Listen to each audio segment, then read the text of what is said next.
Hello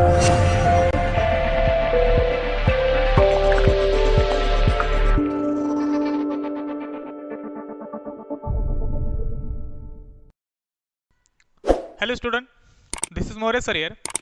Today we are going to learn about our next writing skills topic 3.3 note making. Okay, at the last lecture we have studied that is the note making topic, summary writing.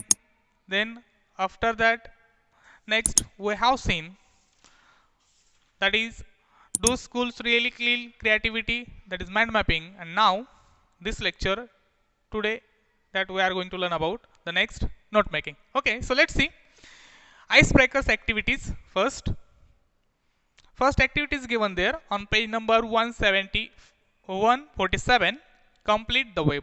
ठीक आहे, काय केलंय बघा, तुम्हाला सांगितलंय की complete the web जे आहे ही ऍक्टिव्हिटी आपल्याला काय केली आइस ब्रेकर्स मध्ये दिलेली आहे. बघा तुम्हाला बघायला मिळेल वी टेक नोट्स ऑफ अशा प्रकारची वेब जी आहे तुम्हाला काय केली पेज नंबर 147 वरती दिलेली आहे.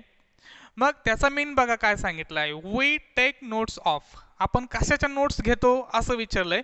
आणि एक जे आहे एक ऍक्टिव्हिटी तुम्हाला कंप्लीट करून दिलेली आहे, कुठली स्पीच. म्हणजे बऱ्याच वेळेस आपण स्पीच वगैरे ऐकत असतो त्याच्या नोट्स जे आहे त्या आपण काय करतो लिहून घेत असतो. सो तसे 3 जे काही ब्रॅकेट्स जे आहेत त्या तुम्हाला काय करायचं आहे कंप्लीट करायचं आहे. So you may take their book, तुम्ही तिथं बुक जे असेल त्या बुकच्या पण नोट्स घेऊ शकतात. त्याच्यानंतर आहे लेक्चर, एखादं लेक्चर ऐकता ऐकता तुम्ही त्याच्या पण नोट्स काय करू शकतात घेऊ शकतात. आणि नेक्स्ट वन आहे एखादं आर्टिकल असेल, ठीक आहे, तर ते आर्टिकलच्या पण तुम्ही काय करू शकतात नोट्स घेऊ शकतात. याच्या व्यतिरिक्त बाकी बऱ्याच थिंग्स आहे तुम्ही त्याच्या काय करू शकतात नोट जे आहे त्या काय करू शकतात घेऊ शकतात. सो अशा प्रकारे तुम्ही जे आहे फर्स्ट वेब जी आहे ती कंप्लीट करू शकतात. ठीक आहे, नेक्स्ट ऍक्टिव्हिटी दिली बघा आइस ब्रेकर्स मधलीच, discuss in groups why you take notes. त्यांनी सांगितलं की ग्रुपमध्ये डिस्कस करा की आपण नोट्स का घेतो. पहिला होता काय वी टेक नोट्स ऑफ आपण कशाच्या नोट्स घेतो, आता नंतर काय विचारलंय आपण नोट्स का घेतो. सो त्यांनी एक दिले बघा why take notes, improvement in listening becomes an active process. आपली लिसनिंग स्किल जी आहे ती इम्प्रूव्ह होण्यासाठी बऱ्याच वेळेस आपण लेक्चर वगैरे किंवा स्पीच वगैरे ऐकत असतो त्या ऐकून आपण काय करत असतो काही नोट्स ज्या आहेत त्या काय करत असतो बनवत असतो घेत असतो. ठीक आहे, सो ज्यावेळेस आपण नोट घेतो त्यावेळेस आपल्याला ते काय करावं लागतं काळजीपूर्वक ऐकावं लागतं. आणि म्हणून सांगितलंय improvement in listening becomes an active process. ठीक आहे, मग अशा प्रकारच्या अजून तुम्हाला काय वाटतं की वाय टेक नोट्स आपण का घेत असतो तर तिथं तुम्ही घेऊ शकतात reduce study time and very helpful during revision. मग आपण नोट्स घेतल्यानंतर का घेतो त्याचा एक फायदा आहे की आपला जो काही स्टडी टाइम आहे तो काय होतो रिड्यूस होतो. म्हणजे कमीत कमी वेळेत आपण जास्तीत जास्त रिव्हिजन किंवा स्टडी जो आहे तो करू शकतो, म्हणून आपण काय करतो नोट्स घेत असतो. इवन आहे help in presenting impressive assignment. ज्या काही नोट्स आपण घेतल्या त्या आपल्याला काय करतात हेल्प इन प्रेझेंटिंग आपल्याला मदत करतात कशासाठी टू दॅट जे काही असाइनमेंट आपली जे असेल जे काही आपला होमवर्क जो असेल तो प्रेझेंट करण्यासाठी, बट कसा दॅट इज इम्प्रेसिव्ह. म्हणजे नोट्स घेतल्यानंतर आपण आपलं असाइनमेंट जे आहे ती काय करू शकतो इम्प्रेसिव्ह बनवू शकतो. नेक्स्ट वन आहे leads to better academic performance. म्हणजे जो काय आपला अकॅडमिक परफॉर्मन्स जो असेल तो काय होऊ शकतो चांगला परफॉर्मन्स जो आहे तो आपण काय करू शकतो ह्या नोट्सच्या आधारे जे आहे ते बनवू शकतो. ठीक आहे, नेक्स्ट ऍक्टिव्हिटी आपल्याला दिली बघा आइस ब्रेकरची, better notes will help you remember concepts, develop meaningful learning skills and gain better understanding of a topic. काय सांगितलंय की जे काही बेटर नोट्स जे असतात त्या आपल्याला काय करत असतात हेल्प करत असतात कशासाठी हेल्प यू रिमेंबरिंग कन्सेप्ट. म्हणजे आपले ज्या काही कन्सेप्ट जे असेल त्या आठवणीत राहण्यासाठी लवकरात लवकर आपल्याला त्या आठवण्यासाठी. इव्हन सांगितलं डेव्हलप मिनिंगफुल लर्निंग स्किल आपले जे काही लर्निंग स्किल असेल तिचे डेव्हलपमेंट होण्यासाठी. अँड गेन बेटर अंडरस्टँडिंग आणि एखादा टॉपिक जो असेल तो चांगल्या प्रकारे आपल्याला समजण्यासाठी काय होत असते ह्या नोट्स जे असतील त्याचा आपल्याला काय होते मदत होत असते. सो त्यांनी सांगितलं बघा discuss in groups different styles or methods use in your note making or also note taking. For example, to underlining important facts. मग त्यांनी सांगितले की जे काही वेगवेगळे मेथड्स आहे कशाचं सांगितलं आहे that the methods of note making और नोट टेकिंग. म्हणजे जे काही आपण नोट मेकिंग नोट घेत असतो किंवा नोट मेकिंग असेल किंवा नोट टेकिंग दोन्ही वेगळे पार्ट आहे लक्षात ठेवा. मग याच्या काही वेगळ्या मेथड्स असतात. फॉर एक्झाम्पल त्यांनी एक सांगितलं अंडरलाइनिंग द फॅक्ट्स, म्हणजे काही फॅक्ट जे असतात ते आपण काय करत असतो, अंडरलाईन करत असतो. त्याच प्रकारे अजून पण मेथड आहे कुठल्या की जे आपण नोट मेकिंगसाठी किंवा नोट टेकिंगसाठी यूज करत असतो. फॉर एक्झाम्पल आहे टॅब्युलर फॉर्म. बऱ्याच वेळेस आपण टेबलमध्ये जो असतो, ठीक आहे, टेबल आपण बनवत असतो, किंवा बॉक्स मेथड पण आहे. आपण काही बॉक्स मेथड जे आहे ते आपण काय करत असतो, यूज करत असतो. ठीक आहे, कधी काही सिम्बॉल जे आहे ते पण काय करत असतो, यूज करत असतो. ठीक आहे. सो अशा प्रकारे बऱ्याच मेथड जे आहे तुम्हाला काय करायचे तिथं लिहायचे आहे. सो तुम्ही त्या ज्या आहे तुम्ही काय करू शकता तिथं लिहू शकता. ठीक आहे. So let's see actual note making. मग आता आपल्याला काय करायचं, नोट मेकिंग म्हणजे काय ते समजून घ्यायचं आहे. पण before this in ice breakers at the last activity we have seen that two different ideas, note making और नोट टेकिंग. आपण बघितले की दोन डिफरंट आयडियाज जे आहे नोट मेकिंग आणि नोट टेकिंग, जे आपण लास्ट ॲक्टिव्हिटीमध्ये बघितले. मग आता बघा, note taking and note making म्हणजे नोट टेकिंग म्हणजे काय आणि नोट मेकिंग म्हणजे काय नेमकं समजून घेऊया.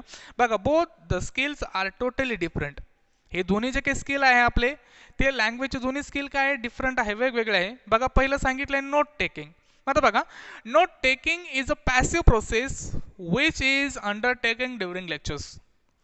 मग आता काय सांगितलं की नोट टेकिंग ही जी आहे ही पॅसिव्ह प्रोसेस आहे.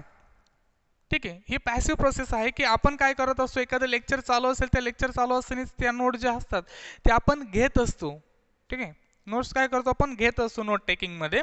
बघा, so note taking at a glance gives a complete view of a paragraph or any content which contains the main points and supporting details of what is heard, means during lecture or speech. काय करायचं असते note taking मध्ये, काय होत असते की आपल्याला जे काही एका दृष्टिक्षेपामध्ये पूर्णपणे आयडिया जी आहे ती काय होत असते समजून जाण्यास मदत होत असते नोट टेकिंगमुळं. कारण की एखादं लेक्चर असेल किंवा एखादं स्पीच असेल ते ज्यावेळेस दिलं जातं त्यावेळेस आपण ते पॉईंट जे असते ते नोट डाऊन करून घेतो आणि मग नंतर त्याच्यावरती काय करतो की ओदर दृष्टिक्षेप जो आहे तो टाकत असतो आणि त्यामुळे काय होत असतं आपल्याला जे काही आयडियाज जे आहे ती काय होती नंतर समजण्यास किंवा त्याचं कॉम्प्रिहेन्शन जे आहे ते काय होत असतं व्यवस्थित होत असतं. ठीक आहे. आता taking notes while reading from different books and present for different purposes. आता टेकिंग नोट जे असतात कधी कधी आपण वेगवेगळी पुस्तक वाचत असतो, त्याच्या पाठीमागचे जे काही पर्पजेस जे आहे, जे काही उद्देश जे आहे ते काय असतात वेगवेगळे असतात, म्हणजे आपण ज्यावेळेस नोट्स घेत असतो त्यावेळेस. ठीक आहे. अँड नेक्स्ट वन सांगितलं आता आपला मेन टॉपिक आहे नोट मेकिंग. बघा, so note making is more active and focused writing skill where that concrete connection between all relevant concepts and words is drawn to infuse or connect all thoughts together by a method. काय केलं असतं बघा. आता note मेकिंगमध्ये काय सांगितले, it is active and focus writing skill. याच्यामध्ये स्वतः active असतो पण आणि एक फोकस म्हणजे केंद्रित असतो आपलं जे काही, म्हणजे इथं काय केलं असतं की आपलं कॉन्सन्ट्रेशन जे आहे ते खूप गरजेचं असतं. ठीक आहे. आणि अजून सांगितलं की it is a concrete connection between all relevant concept, म्हणजे ज्या काही कन्सेप्ट आपण नोट मेकिंगमध्ये बघत असतो याच्यामध्ये एक रिलिव्हंट रिलेशन जे आहे त्याच्यामध्ये आपल्याला कॉन्क्रीट कनेक्शन जे आहे ते बघायला मिळतं.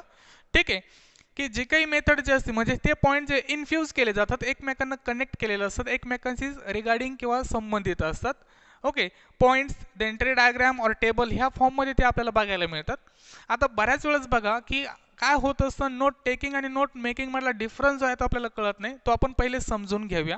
ठीक आहे. लेट्स सी काय सांगितलं होतं नोट टेकिंग मध्ये, it is a passive process. Passive म्हणजे काय सांगितलं की ज्यावेळेस लेक्चर किंवा एखादं स्पीच चालू असतं त्यावेळेस आपण ते पॉईंट जे असतील त्या लेक्चर्स मधले घेत असतो. इट मीन्स सांगणारा जो आहे, बोलणारा जो आहे तो दुसरा असतो. ठीक आहे, म्हणजे जो काही ऍक्टिव्ह स्पीकर असेल तो दुसरा असतो, आपण त्या नोट डाऊन काय करून घेतो, म्हणजे आपण त्या नोट ज्या आहे त्या लिहून घेत असतो. बट इथं काय म्हटले नोट मेकिंगमध्ये, it is the active and focused. इथे ॲक्टिव्ह म्हणजे काय, इथं त्या नोट्स ज्या आहे, म्हणजे फॉर एक्झाम्पल जसं स्पीच असेल ते स्पीच बोलणारा जसं तो स्वतः लिहितो किंवा स्वतः ते बनवतो तसं नोट मेकिंगमध्ये असतं.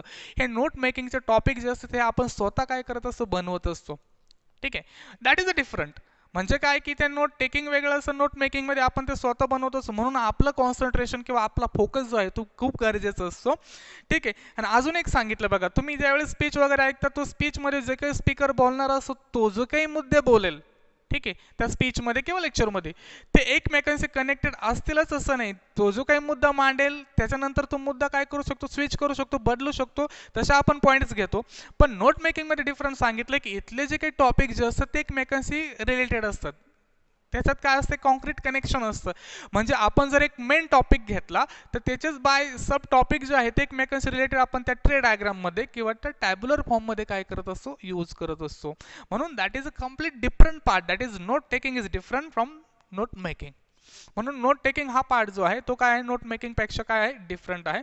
ठीक आहे, आता त्याच्यामध्ये काही सिमिलॅरिटीज जे आहे ते आपल्याला बघायला मिळतात. बघा, similarities between note taking and note making. मग आता दोघांमध्ये काही साम्य पण आहे. काय साम्य आहे बघा, both provide the students with material for easy reference preparation and study during an examination.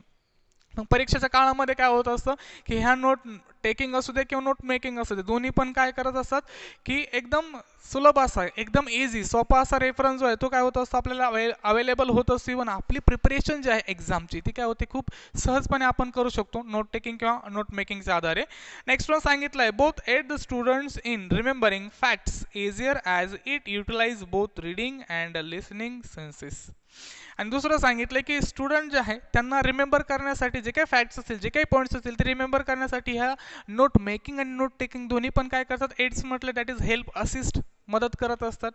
ठीक आहे, आणि त्याचं युटिलायझेशन म्हणजे त्याचा वापर करून जे आहे ते जे काही रीडिंग किंवा लिसनिंग सेन्सेस जे आहे ते आपले काय होतात, बऱ्यापैकी चांगले असतात. ठीक आहे, नेक्स्ट वन आहे, both have the same purpose that is for the students to excel in their studies. दोघांचा पर्पज जो आहे, उद्देश सेम आहे. कशा अर्थाने सेम म्हटलं की दोघांचाही उद्देश जो असतो तो स्टडीमध्ये, अभ्यासामध्ये उत्कृष्टपणा आणण्यासाठीच काय करतात, स्टुडंट करत असतात. अँड लास्ट वन सिमिलॅरिटी सांगितली, both help the students to concentrate better and effectively. आणि दोघांचाही म्हणजे नोट मेकिंग असू दे किंवा नोट टेकिंग असू दे, दोघांची ही मदत जी आहे ती कशासाठी होत असते, आपलं कॉन्सन्ट्रेट बेटर आणि इफेक्टिव्हली करण्यासाठी. ठीक आहे, सो अशा प्रकारचा डिफरन्स जो आहे, सिमिलॅरिटी जी आहे ते आपल्याला काय होते की नोट मेकिंग आणि नोट टेकिंगमध्ये बघायला मिळते. नेक्स्ट वन सांगितलं बघा, note taking and note making. Actual note taking आणि नोट मेकिंग आपण वरती बघितलंच आहे डेफिनेशनमध्ये, पण परत एकदा एका टॅब्युलर फॉर्ममध्ये काय केलं आपल्याला दिलेलं बघा. आता नोट टेकिंगमध्ये सांगितलं बघा, only jotting down points involves no sight interpretation. इथं काय केलं जातं, जे काही पॉईंट्स जे असतील, ठीक आहे, ते काय केले जातं, सांगितले की जे पॉईंट्स जे असतील ते फक्त जोटिंग डाऊन म्हटले म्हणजे संक्षिप्तपणे मांडणे, नोंदवणे. म्हणजे नोट टेकिंग ज्यावेळेस आपण एखाद्या लेक्चर्स किंवा स्पीच नोट्स घेत असतो त्यावेळेस आपण काय करतो, त्या लेक्चरचे फक्त पॉईंट्स काय करत असतो, लिहित असतो. बट नोट मेकिंगमध्ये काय म्हटलं बघा, help students to see each point clearly along with its link और कनेक्शन विथ ईच अदर. याच्यामध्ये सांगितलं की प्रत्येक पॉईंट इथं स्टुडंट जो आहे तो बघत असतो, पण त्याच्यासोबतच त्याच्याशी रिलेटेड, त्याच्याशी लिंक असणारे, कनेक्टेड असणारे पॉईंट्स पण आपल्याला काय करायला लागतात, घ्यावे लागतात. मी पहिले तुम्हाला सांगितलंय की नोट टेकिंगमध्ये काय असतं की जे पॉईंट्स जे असतील, ठीक आहे, त्यांचं कुठलंही कनेक्शन जे आहे ते आपल्याला बघायला मिळत नाही. नोट मेकिंगमध्ये मात्र ते कनेक्शन जे आहे ते वरचा पॉईंट जो असेल त्याची रिगार्डिंग पॉईंट्सच कनेक्शन आपल्याला बघायला मिळतं. नेक्स्ट बघा, very little changes are required. आता नोट टेकिंगमध्ये काही चेंजेस जे असतात ते काय, व्हेरी लिटल म्हणजे खूपच कमी चेंजेस आपण करू शकतो. इव्हन सांगितलं easier to change the notes made. आपण ज्या काही नोट्स बनवले असेल ते आता आपण बनवलं, ऑब्व्हियसली आपण काय करू शकतो, ते इझिली चेंज करू शकतो.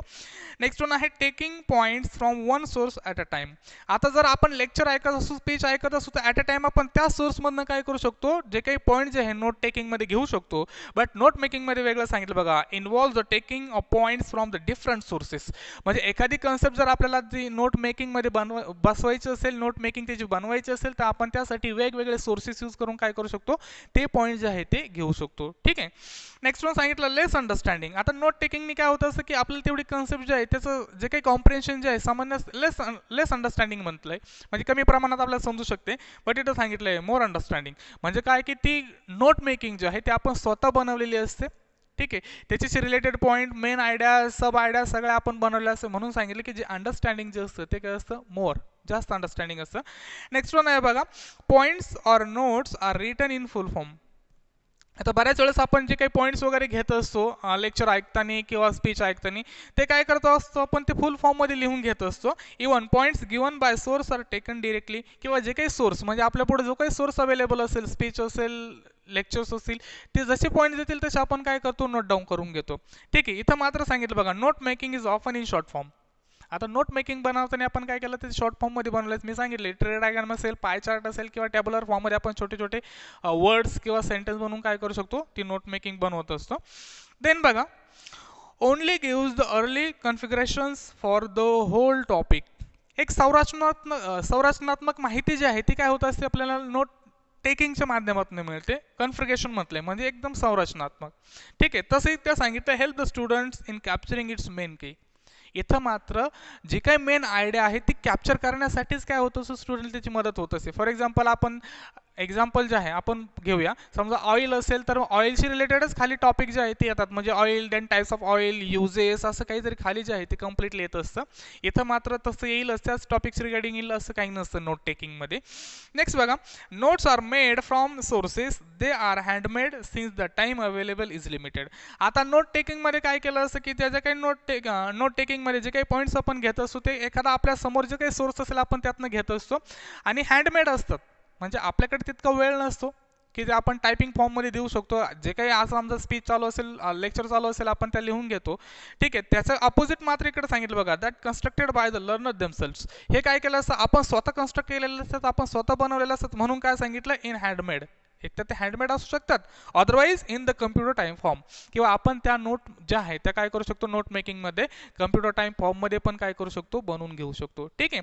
सो अशा प्रकारे डिफरन्स जो आहे तो आपल्याला नोट मेकिंग आणि नोट टेकिंगमध्ये बघायला मिळतो. ठीक आहे. सो तुम्हाला आता नोट मेकिंग समजलं असेल एक्झॅक्ट नोट मेकिंग म्हणजे काय. ठीक आहे. लक्षात असून द्या. ठीक आहे. आणि आता नोट मेकिंगचे काही स्टाईल्स आहे बघा. So styles of note making तुम्हाला लक्षात ठेवायचं की आपण नोट्स मेकिंगमध्ये कशा स्टाईलमध्ये ते बनवू शकतो. फॉर एक्झाम्पल बघा टेबल्स आहे तुम्ही टेबल यूज करू शकतात. इव्हन सांगितलं चार्ट्स मग त्या चार्ट्समध्ये बार चार्ट्स असतील पाय चार्ट्स असतील फ्लो चार्ट्स असतील हे पण तुम्ही यूज करून नोट मेकिंग बनवू शकतात. इव्हन आहे लाईन ग्राफ तुम्ही त्यासाठी यूज करू शकतात. इव्हन आहे ट्री डायग्राम्स जे आहे ते तुम्ही काय करू शकतात नोट मेकिंगसाठी यूज करू शकतात. कधी कधी तुम्ही पिक्टोग्राम्स जे आहे की जे काही चित्रालेख जे असतील पिक्टोग्राम्स पण काय करू शकतात यूज करू शकतात. इव्हन मॅप्स अँड प्लॅन जे आहे तुम्ही ते काय करू शकतात यूज करू शकतात. सो अशा प्रकारे जे आहे एखादी कन्सेप्ट जे असेल एखादा पॅसेज जो असेल त्या पॅसेजवरती जर तुम्हाला नोट मेकिंगचा क्वेश्चन आला तर तुम्ही ती जे नोट मेकिंग जे असेल तुम्ही काय करू शकतात बनवू शकता. ठीक आहे. सो इथं आपला नोट मेकिंगचा जो काही टॉपिक आहे तो संपलेला आहे. रिगार्डिंग नोट मेकिंग तुम्हाला जर काही अडचणी असेल तर तुम्ही ह्या व्हिडिओच्या खाली मला कमेंट बॉक्समध्ये जे आहे ते काय करू शकतात विचारू शकता. ठीक आहे. Thank you so much.